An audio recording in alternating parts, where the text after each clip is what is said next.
Hello everyone, my name is Joanna. I'm going to be talking about the cons of IPOs, initial public offerings.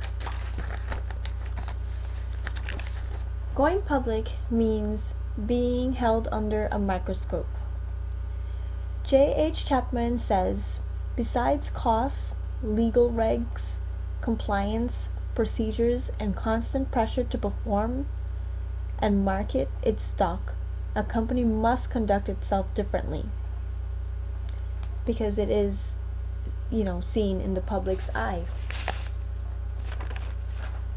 Robert Bond wrote an article, The Pros and Cons of Facebook, in which he mentions Mark Zuckerberg likes to wear Umbro shorts to board meetings. Now, because he is in the public's eye, someone might be offended with those tie-highs, don't you think? Expenses are very high when going public. JHChapmanLLC.com says the cost is rarely below $100,000. The cost can even go above $400,000. CompaniesInc.com says, unless you are familiar with the registration of going public process, you are going to need help.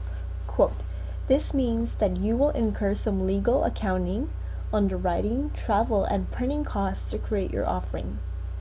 Some or all of these costs can be borne by the investors.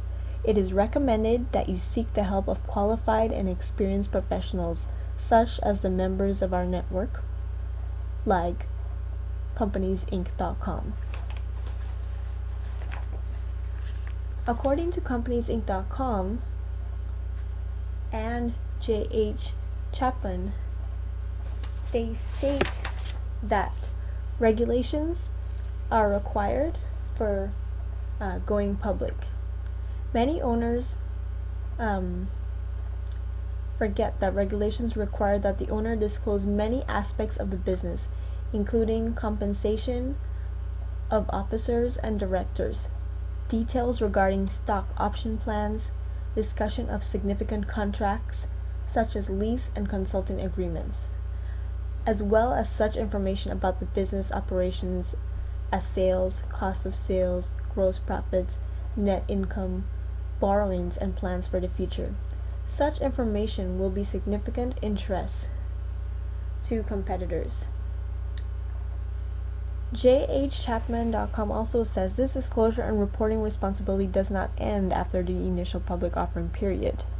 And this is because the SEC requires periodic reporting of the financial information and business operation, which would have a significant bearing on investors' decisions.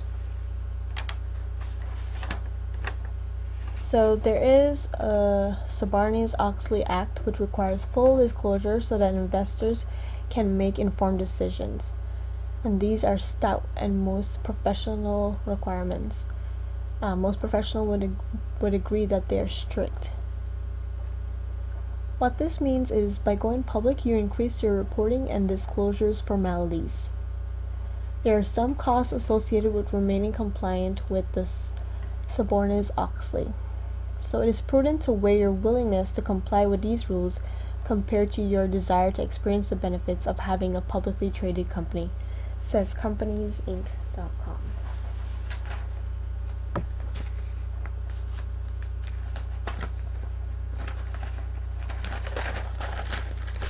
J.H. Chapman says the cost of expenses on the offering and the underwriter.